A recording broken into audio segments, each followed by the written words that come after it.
Well, hey, we are Anberlin here at the Best Buy exclusive DVD, kind of a behind-the-scenes adventure. 4 songs off our new record, New Surrender. And so let's just go around. Like, Dion, what do you think the biggest difference between the previous records and this record is? I think we definitely spent a lot more time on song arrangements. I paid much more attention to that than previous albums, and part of that was due to Neil Averon really pushing us to pay attention and not fall into the same patterns that we did with songwriting in the past. I agree. I mean, and plus just spending more time in writing together, I thought was a big deal, you know. What do we have, like 20-something songs? I think it's 28. 28, yeah, that's a big, I mean, we normally just go with like 13 or 14 and just kind of go from there. But, yeah, and then plus Christian being in the band, you know, is a big difference. And so being able to write with someone else was cool, so.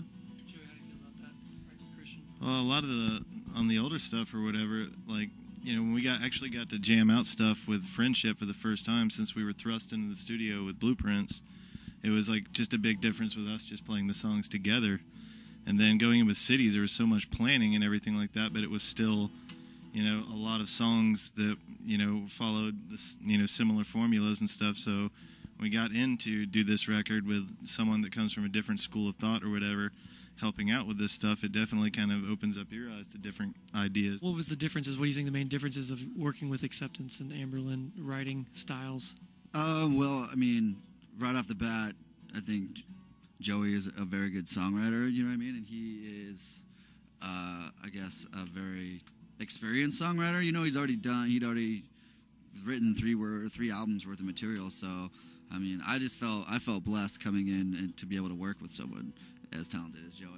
Everybody, tell us one song on this record that you're most proud of. Like, what's one thing that, you know, for you would stood out on bass, and give us a technique or something that kind of gave you inspiration on that song.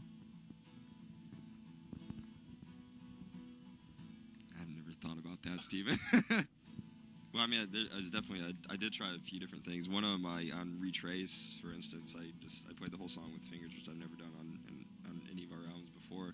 But also, like, I just really tried to lock in with Nate and, like, what he was doing a little bit more, just because, like, what the guitar's doing, I wanted more of, like, a bass groove behind, like, the picking parts that the guitars are doing, because, I mean, just a straight line would have just sounded kind of super boring and wouldn't have complimented the song. So, I don't know. I guess that's one that kind of sticks out. Like, just playing that one is just really fun. Yeah, I mean, like he was saying, like Neil, like challenged Dion and I to like do like bass lines that fits drum. You know what I mean? Like the stuff that would match up. So it'd be cool. I'd say Resistance for me. I've been wanting to do that marching snare thing since I was like 14, so I got to do it and I was stoked. But yeah, and it's just, you know, it's aggressive, which was cool. I really like how it's pretty driving the whole time, but I think it's creative, and I think that's probably the one I spend the most time like thinking about and like thinking which would fit each part perfectly. So, yep. I don't know, there's a lot of, like, we got to play with so many awesome guitar tones and sounds on this record that, like, there's a lot of, like, guitar-wise anyway, there's a lot of moments for me that I love on the record, but the last song, I don't even know how to pronounce it. It's just Miserable. Just call it Miserable. Miserable. MS-20. Like, just the tones that we got on that, and just the, like, epic feeling that it ended up having and everything. Like, you know, like the only goal with, because what you handed me, like, the 2 chord progressions on a Wurlitzer or whatever, and just let me do whatever.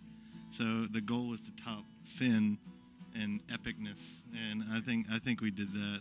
But there are a lot of just moments all over the place, and, like, even aside from guitar, just song-wise, there are a lot of moments that I love. I probably agree with Joey, just in, like, on any previous record I'd ever done, I always felt like guitars were, like, the last thing getting done, and we're, like, very rushed. So it was just, like, finding the tone and, like, okay, we'll just do it. And a lot of times we just did the same tones. And on this record, it was, like, whatever we wanted to do, any instrumentation we could think of, like, whatever it was open-ended. It was like, okay, well, what, for every song, it was like, what do we want? Do you want a freaking banjo? Like, what do you want? You could just do it. So, you know, there was parts of every song. I mean, I loved the record as a whole, and I think every song has something very interesting and unique going on in it. Good tempo? Alrighty, let's do it. Alright, here we go.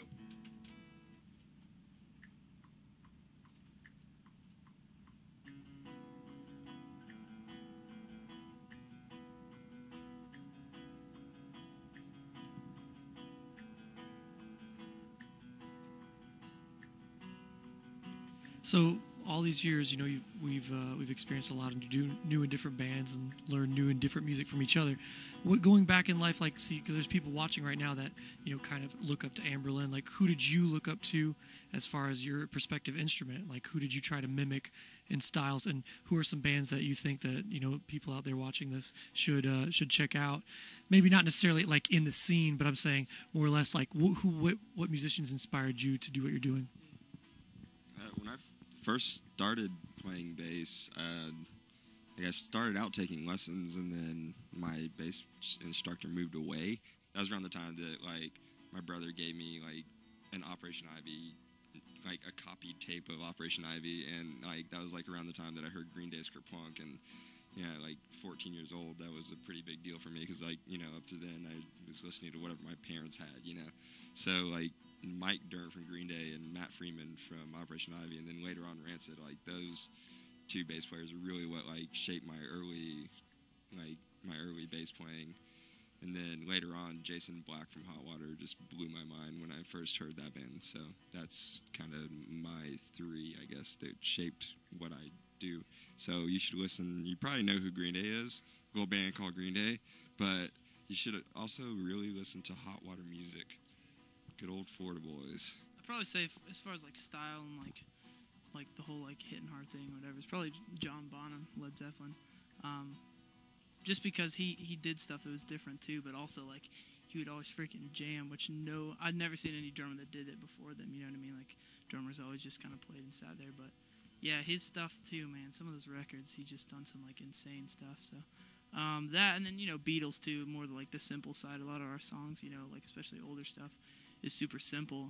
Ringo, everyone thinks he sucks and always says, I mean, you know what I mean? People just so simple, but some of his stuff is rad and it's super just simple, but I think it fits the song the best, And so I try and kind of focus on that and what would fit the song the best. I think the first cassette tape I ever got was that I talked my grandma into buying me because I had an angel on the cover, was Van Halen 1984, and it was the white cassette, that we got at I think Kmart or something. I remember listening to that, and I didn't understand how someone could make these noises or whatever, but at the time I didn't really have any kind of scale to put this on, so I was like, oh, I can do that. Still no, but I don't know. There are a lot of people that go unappreciated. Dan Honer, Sunny Day Real Estate, is an amazing guitar player and tasteful, and everything that he puts in is just beautiful. The last couple of Sensefield records were amazing and definitely helped when I was getting stuff going for blueprints and stuff like that. I was listening to Tonight and Forever on repeat all the time.